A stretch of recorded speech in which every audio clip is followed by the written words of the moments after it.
Okay बच्चों, miscellaneous exercise chapter 11 3 dimensional geometry NCERT question number 1 on your screen. उस question को हम लोग स्टार्ट करते हैं। सबसे पहले फर्स्ट क्वेश्चन है, आप लोग सब लोग करिए अपनी कॉपी में धीरे धीरे। लिखा है फर्स्ट क्वेश्चन में, show that the line joining the origin to the point this is perpendicular to the line determined by the points this and this. तो आप कहोगे सर ये तो बहुत ही इजी क्वेश्चन है, इसमें तो कुछ भी नहीं है। तो अगर आप इसको डायग्रामेटिकली सोचना चाहते हैं तो वो भी सोच सकते हैं। तो ओरिजिन 2,1,1 3,5,-1 4,3,-1 ये आपस में परपेंडिकुलर। तो बच्चों आपको कुछ करना ही नहीं है, आप एक बार इस लाइन के डीआरस निकाल लो और एक बार आप इस लाइन के डीआरस निकाल लो। निकालने के बाद अगर उनका प्रोडक्ट 0 आ जाता है तो वो परपेंडिकुलर है, अदरवाइज नहीं है। तो डीआरस बच्चों निकालिए। तो डीआर इस लाइन को मान लो L1 और इसको मान लो L2। तो L1 के जो डीआर होंगे वो बच्चों कैसे लिखोगे आप बताइए। L1 के डीआर लिखिए 2 - 0, ठीक है, कॉमा 1 - 0, कॉमा 1 - 0। तो डायरेक्शन रेशियोज कैसे लिखते हैं आप, x2 - x1, y2 - y1, z2 - z। अब हम L2 के लिखेंगे dr जो डायरेक्टली प्रोपोर्शनल होंगे 4 - 3, 3 - 5,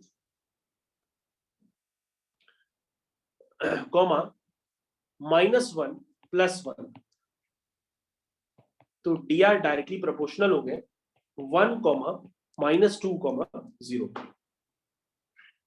अब इनका प्रोडक्ट चेक कर लीजिए। ये लाइन L1 और L2 आपस में परपेंडिकुलर है, तो परपेंडिकुलर है तो कैसे लिखेंगे 2 × 1 प्लस, ठीक है, 1 × -2 प्लस 1 × 0। चेक करो बच्चों क्या ये 0 आ रहा है, ये 0 आ रहा है। इसका मतलब ये बात प्रूफ हो गई कि ये लाइंस आपस में क्या है, परपेंडिकुलर है। तो आप यहां पे लिख सकते हैं हेंस प्रूव्ड। ठीक है, क्लियर। क्या लिख सकते हैं, हेंस प्रूव्ड। तो ये तो इजी था, ये तो काफी इजी था। मेरे ख्याल से इसमें किसी को डाउट नहीं होना चाहिए, ये सबसे इजी क्वेश्चन है इसका। उसके बाद बच्चों हम लोग चलते हैं नेक्स्ट वाले क्वेश्चन की तरफ। नेक्स्ट वाले क्वेश्चन में देखिए क्या लिखा है। नेक्स्ट वाले क्वेश्चन में बच्चों लिखा हुआ है, this is your question number 2। इसमें लिखा है L1 M1 N1 and L2 M2 N2 are the direction cosines of two mutually perpendicular lines. Show that the direction cosine of a line perpendicular to both of the lines are this, this, this. तो बच्चों अगर आप इसको करना चाहें तो उसको करने के लिए जो पूछा गया है वो डायरेक्शन कोसाइंस पूछा गया। और डायरेक्शन कोसाइंस क्या है, वो तभी निकलते हैं जब आप डायरेक्शन रेशियोज निकाल लें।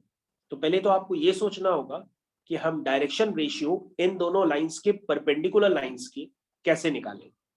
ठीक है, अगर आप ये प्रोसेस कर लेते हैं तो आपका काम फिनिश हो जाएगा।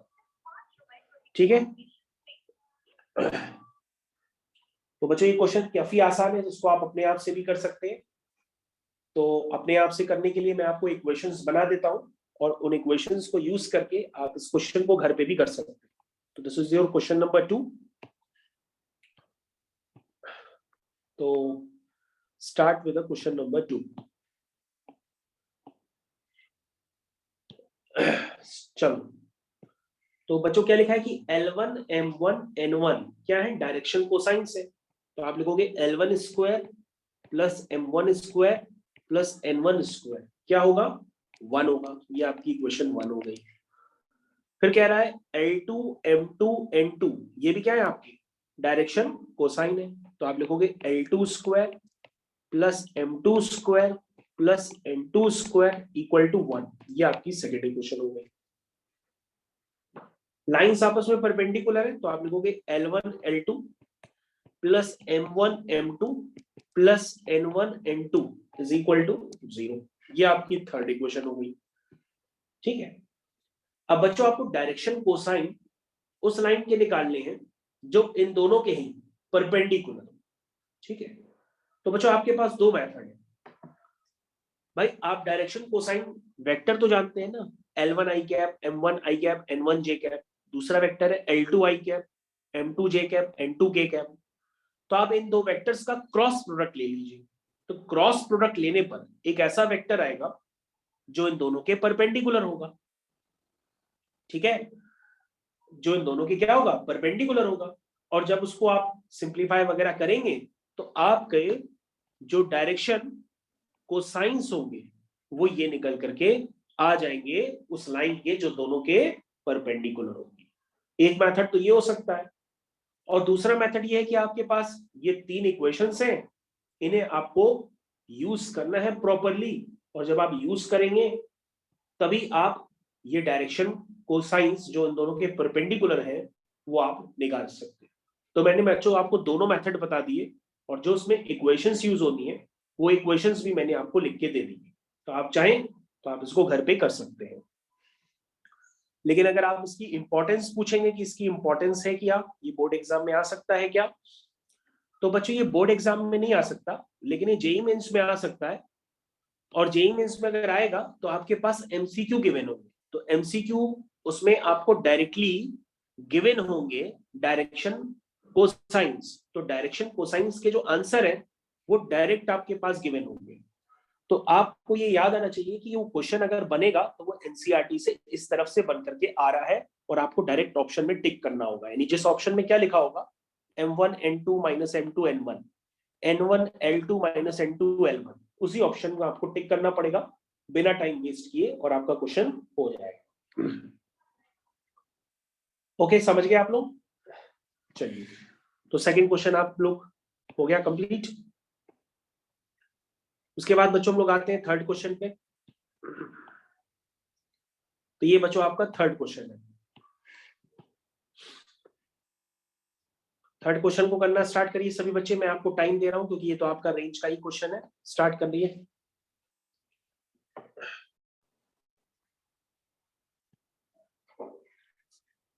तो बच्चों थर्ड क्वेश्चन को करने के लिए हमें एंगल निकालना है, और एंगल निकालने का कंसेप्ट सीधा सीधा आप जानते हैं, उसको आप अप्लाई कर दीजिए। यानी आप cos थीटा अप्लाई कर दीजिए। तो cos थीटा क्या होता है बच्चों, A1 A2 B1 B2 C1 C2। तो ये वैल्यू हो जाएगी A into B minus C, B into C minus A, C into A minus B, divided by इन दोनों का modulus.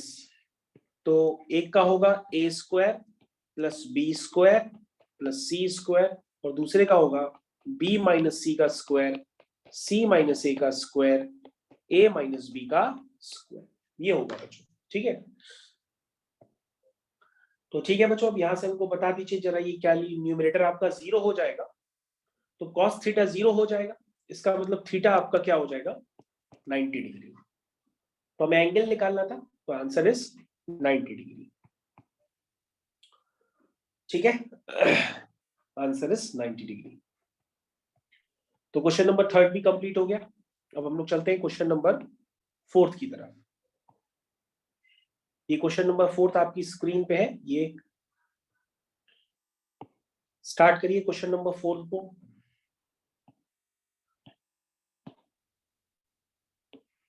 Okay, find the equation of a line parallel to x-axis and passing through the origin.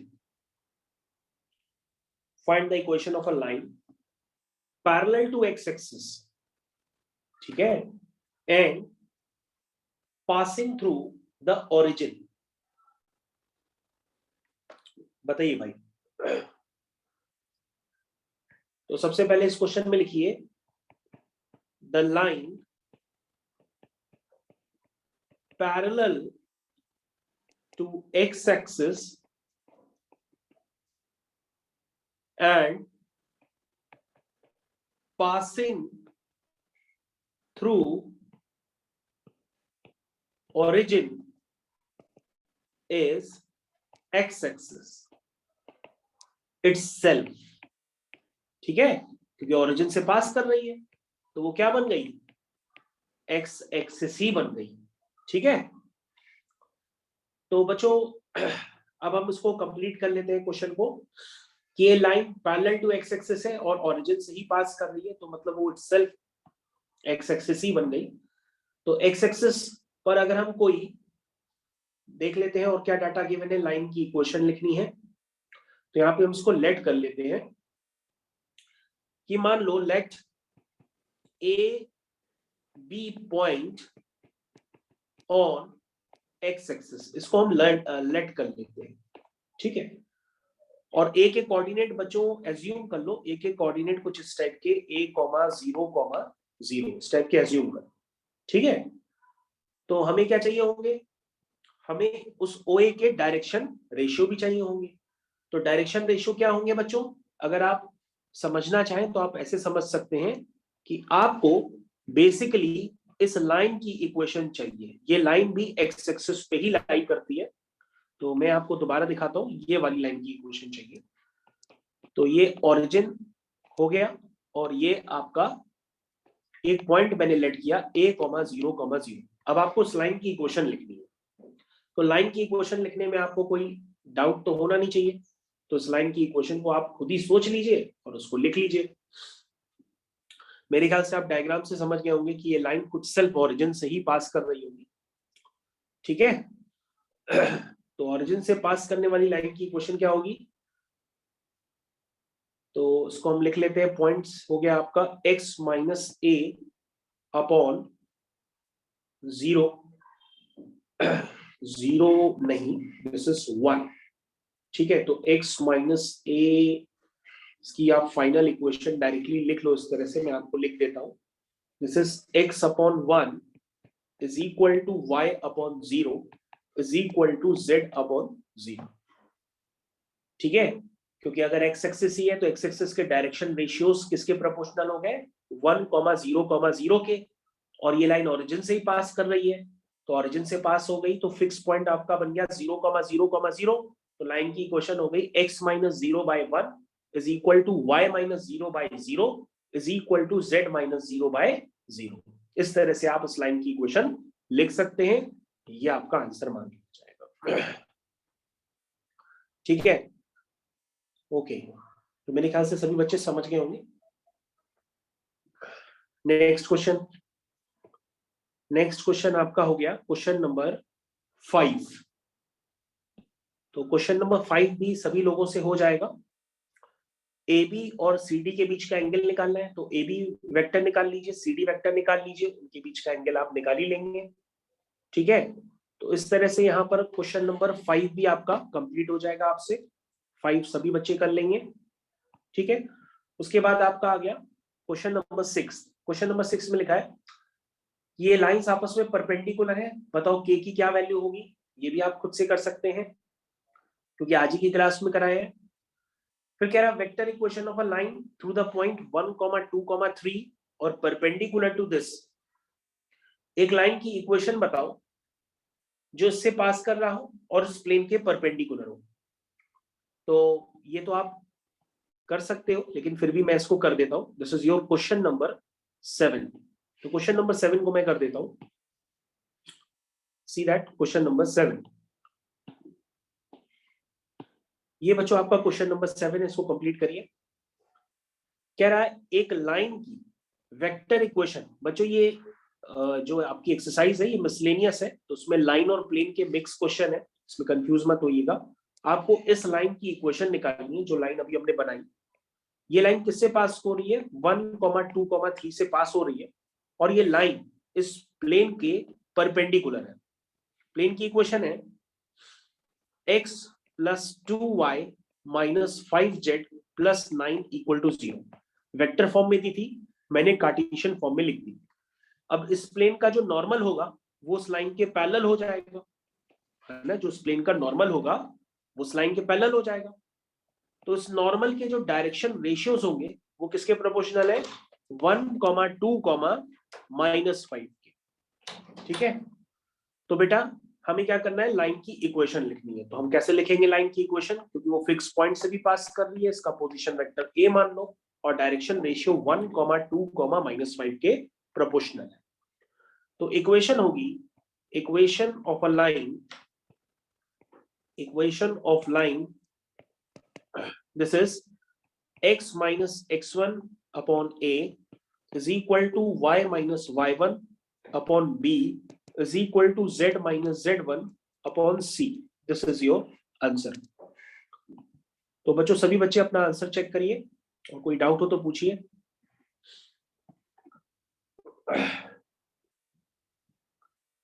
सभी बच्चे answer check करिए 7th वाला।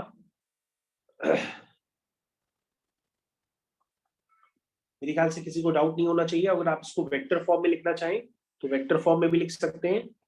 r is equal to, कैसे लिखेंगे, r is equal to i cap plus 2j cap plus 3k cap plus lambda times i plus 2j minus 5k, इस तरह से लिख सकते हैं।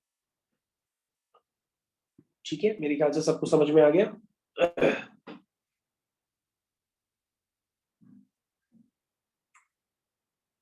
आ गया सबको समझ में? किसी को तो कोई डाउट? 7th question complete. 7 के बाद नेक्स्ट क्वेश्चन पे आते हैं। उसके बाद हमारा हो गया क्वेश्चन नंबर 8th। चलिए क्वेश्चन नंबर 8th में क्या लिखा है, find the equation of a plane passing through a, b, c and parallel to the plane this. अब यहां पर आपको प्लेन की इक्वेशन निकालनी है। चलिए प्लेन की इक्वेशन निकालना स्टार्ट करते हैं। तो आप कहोगे सर यहाँ पे जो इक्वेशन निकालनी है, अगर हम उसको डायग्रामेटिकली समझें तो आपका जो प्लेन है वो प्लेन पास किससे होता है, होता है a, b, c से। और ये जो प्लेन है, ठीक है, वो पैरेलल है एक दूसरे प्लेन के। ये दूसरा प्लेन, ठीक है, ये जो प्लेन है ये पैरेलल है टू द अदर प्लेन।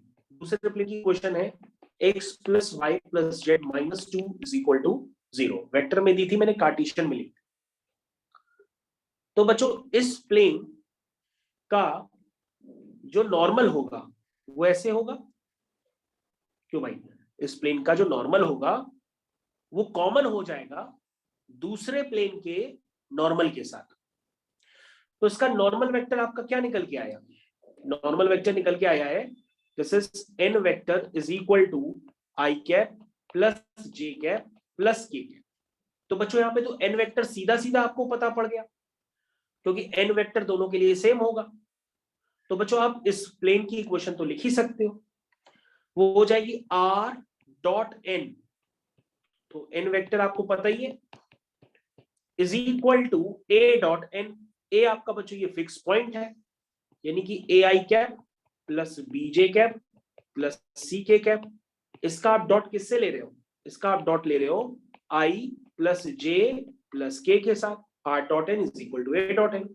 तो इक्वेशन बन जाएगी बच्चों r dot i plus j plus k, इसका डॉट प्रोडक्ट लोगे तो बच्चों ये बन जाएगा a plus b plus c।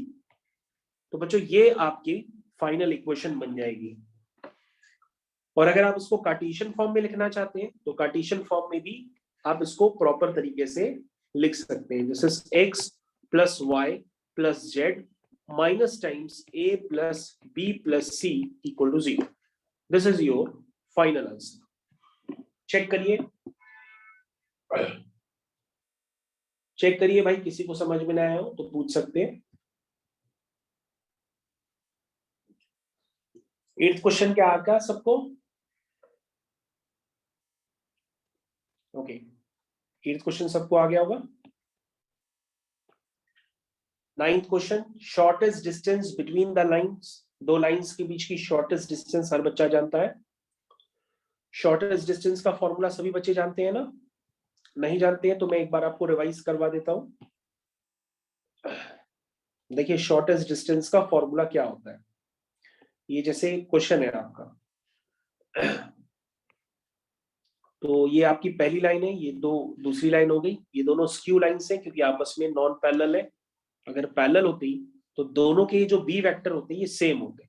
ठीक है, तो बच्चों ये आपका A1 वेक्टर है, ये आपका B1 वेक्टर है, ये आपका A2 वेक्टर है और ये आपका B2 वेक्टर है। तो आपको क्या निकालनी है, शॉर्टेस्ट डिस्टेंस। शॉर्टेस्ट डिस्टेंस, तो शॉर्टेस्ट डिस्टेंस का फॉर्मूला क्या होता है बच्चों, क्या बताया गया आपको, वही लिख दीजिए।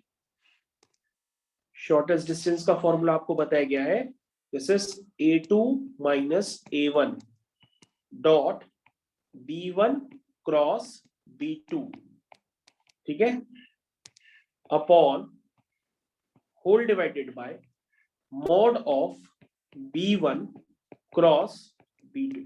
This is the formula of shortest distance. इसको आप पुट कर लेंगे सभी लोग, और पुट करके इसका आंसर इवैल्यूएट कर लेंगे। तो बच्चों जब आप इसका आंसर इवैल्यूएट करेंगे, इसका फाइनल आंसर निकल के आएगा 9। अब चेक कर लीजिए, आंसर आ जाएगा 9 यूनिट्स। सभी बच्चे आंसर निकाल के उसको क्रॉस चेक करें, तो मैं आगे कंटिन्यू करता हूं। ओके बच्चों, नाउ हम चलते हैं क्वेश्चन नंबर 10 की तरफ। तो क्वेश्चन नंबर 10 में देखो हमारे पास गिवन है ये, find the coordinates of the point where the line through this and this crosses the yz plane। तो बच्चों अगर yz प्लेन पे अगर कोई पॉइंट लाई करता है तो 100% उसका x कोऑर्डिनेट क्या होगा, 0 होगा। अगर yz प्लेन पे कोई पॉइंट है तो उसका x कोऑर्डिनेट कैसा होगा, 0 होगा ना। बस उसी कंसेप्ट को आपको यूज करना है और इस क्वेश्चन को करना है। चलिए स्टार्ट करते हैं। सबसे पहले हमारे पास लिखा है इन दो पॉइंट से पास करने वाली लाइन की इक्वेशन। तो उसको आप कैसे लिखते हैं, ये होता है x1 y1 z1, ये होता है x2 y2 z2। तो लाइन की इक्वेशन क्या होती है दो पॉइंट से पास करने वाली, x minus x1 upon x2 minus x1, y minus y1 upon y2 minus y1 is equal to z minus z1 upon z2 minus z1। ये हो गई बच्चों। अगर आप इसको सही ढंग से लिखोगे तो ये बन जाएगी x minus 5 upon minus 2, y minus 1 upon 3, z minus 6 upon minus 5 is equal to lambda. ठीक है, तो इसका मतलब ये क्या हुआ बच्चों, यहां से x y z की वैल्यू आपने इन टर्म्स ऑफ लैम्डा आप निकाल सकते हैं। तो x y z की value in terms of lambda बताइए जरा क्या आई। x y z की value in terms of lambda, this is minus 2 lambda plus 5, और y की वैल्यू है 3 लैम्डा प्लस 1, और z की वैल्यू है माइनस 5 लैम्डा प्लस 6। अब आपसे पूछा जा रहा है कि आपको उस पॉइंट के कोऑर्डिनेट निकालने हैं जहां पर ये लाइन किससे पास करती है, yz प्लेन से। yz प्लेन देखा है कभी, नहीं देखा तो मैं आपको दिखाता हूं, ध्यान से देखिए। yz प्लेन, ये ओरिजिन, ये x एक्सिस, ये y एक्सिस और ये z एक्सिस। तो yz प्लेन भी प्लेन के बाहर ही होगा। इस तरह से ये आपका बच्चों yz प्लेन हो गया। अगर आप ध्यान से देखते हैं, this is your plane is yz plane. ध्यान से देखिए, yz प्लेन अभी मैंने जस्ट आपके सामने बनाए हैं, this is your yz plane. समझ में आया yz प्लेन दिखा, this is your yz plane.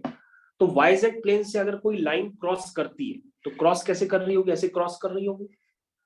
तो yz प्लेन पे तुम्हें वो पॉइंट निकालना है, तो 100% वहां पर x कोऑर्डिनेट क्या होगा, 0 होगा। तो बच्चों तुम x कोऑर्डिनेट को क्या कर दो, 0 कर दो। जैसे ही बच्चों x कोऑर्डिनेट को इक्वल टू 0 करोगे तो यहां से लैम्डा निकल आएगा, कितना आएगा 5/2। इसका मतलब वो पॉइंट तो अब आप निकाल सकते हैं ना, क्योंकि लैम्डा अगर 5/2 है तो x कोऑर्डिनेट 0 हो गया, तो y कोऑर्डिनेट कितना होगा 3 इंटू 5/2 प्लस 1, यानी ये बच्चों कितना हुआ 17/2। उसी तरीके से आप z कोऑर्डिनेट भी निकाल सकते हैं, -5 लैम्डा प्लस 6। इसको सिंप्लीफाई करिए, देखिए कितना आ रहा है ये आ रहा है -13/2। इसका मतलब एक्स वाई जेड तीनों पॉइंट आ गए। इसका मतलब वो लाइन मान लो ए पॉइंट पे जहां पर इंटरसेक्ट करती है, तो वो ए पॉइंट क्या हो जाएगा, हो जाएगा 0,17/2, -13/2। This is your answer. किसी को डाउट हो इस आंसर में तो अभी भी बता सकता है। मैंने आपको डायग्रामेटिकली भी समझाया कि बेसिकली ये हो कैसे रहा है। समझ में आया?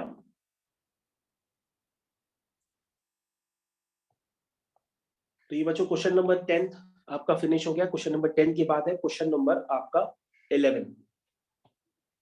क्वेश्चन नंबर 11 तो बच्चों बिल्कुल सेम क्वेश्चन है जैसे क्वेश्चन नंबर 10 आपने किया है। बस क्वेश्चन नंबर 10 में आपने एक्स कोऑर्डिनेट 0 कर दिया। अब आप क्वेश्चन नंबर 11 में वो लाइन ZX प्लेन से पास कर रही है, तो ZX प्लेन पे कोई भी अगर आप पॉइंट लेते हैं तो वहां पे y कोऑर्डिनेट 0 होगा। तो बस आपको करना कुछ नहीं होगा, बिल्कुल सेम तरीके से अभी पैटर्न रिपीट करना है क्वेश्चन नंबर 10 की तरह, और उसमें y कोऑर्डिनेट की जगह आपको 0 पुट करना है। तो क्वेश्चन नंबर 11 आपका कंप्लीट हो जाएगा। किसी को कोई डाउट? ठीक है, कोई डाउट नहीं ना? तो फिर हम लोग दूसरा करें, question number 12। Find the coordinates of the point. Now question number 12, find the coordinate of a point where the line this and this crosses the plane this। इन दो पॉइंट से पास करने वाली लेन प्लेन को कहां पे कट करेगी, ये हमें निकालना है। चलिए स्टार्ट करते हैं।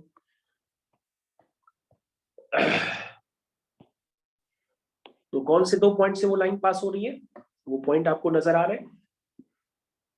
तो अगर आप उसको प्रॉपरली कम समझ पाते हैं 3D को, तो आप डायग्राम से भी समझ सकते हैं। तो मैंने डायग्राम में एक लाइन बना दी, एक प्लेन बना दिया, ठीक है। चलिए भाई, तो ये आपके प्लेन की इक्वेशन है। प्लेन की इक्वेशन क्या है बच्चों? प्लेन की इक्वेशन है आपकी 2x + y + z - 7 = 0। और लाइन जो भी दो पॉइंट से, वो दो पॉइंट्स कहीं भी हो सकते हैं।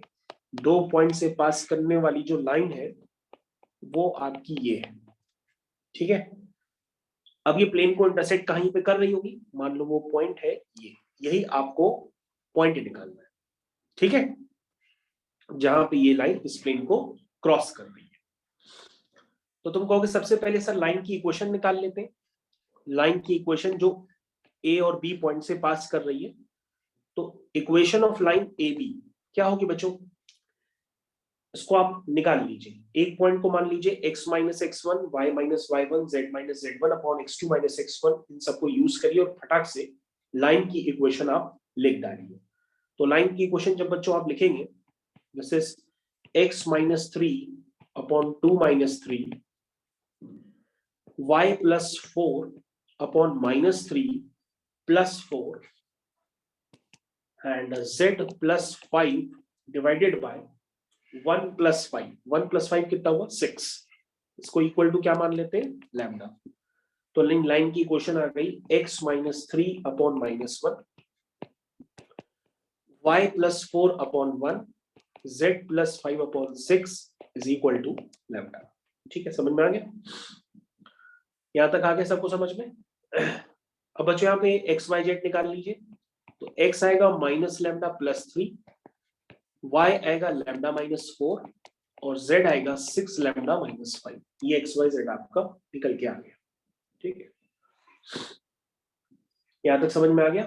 अब बच्चों इस लाइन पे जो आपने जनरल पॉइंट लिया है, वो जनरल पॉइंट मान लो C1। तो C के कोऑर्डिनेट हो गए -λ + 3, λ -4 और 6λ + 6λ - 5। मान लो वो पॉइंट, जनरल पॉइंट जो आपने लिया है वो C बन गया। अब ये जो C पॉइंट है वो कहाँ लाई करता है? C पॉइंट लाई करता है इस प्लेन पे। अगर C पॉइंट इस प्लेन पे लाई करता है तो क्या करेगा? इस प्लेन की इक्वेशन को सेटिस्फाई करेगा। तो प्लेन की इक्वेशन को सेटिस्फाई करा दो। This is 2x + y + z - 7 = 0। ठीक है, समझ में आ गया? अब यहां से बच्चों लैम्डा निकल आएगा, सॉल्व करिए, यहां से लैम्डा आ जाएगा। तो बच्चों जब आप इसको सॉल्व करोगे तो लैम्डा की वैल्यू आ रही है 2। लैम्डा आ गया, और लैम्डा आ गया तो वो आपके पास आंसर आ जाएगा, यानी वो पॉइंट आ जाएगा, यानी सी पॉइंट होगा -2 + 3, 2 - 4, 6 × 2 - 5, ये पॉइंट आएगा। यानी आपका जो फुल एंड फाइनल आंसर है वो बन जाएगा 1, -2, 7। This is your full and final answer. ठीक है, चेक कर लीजिए। This is your full and final answer. कोई भी डाउट हो तो आप दोबारा पूछ सकते हैं।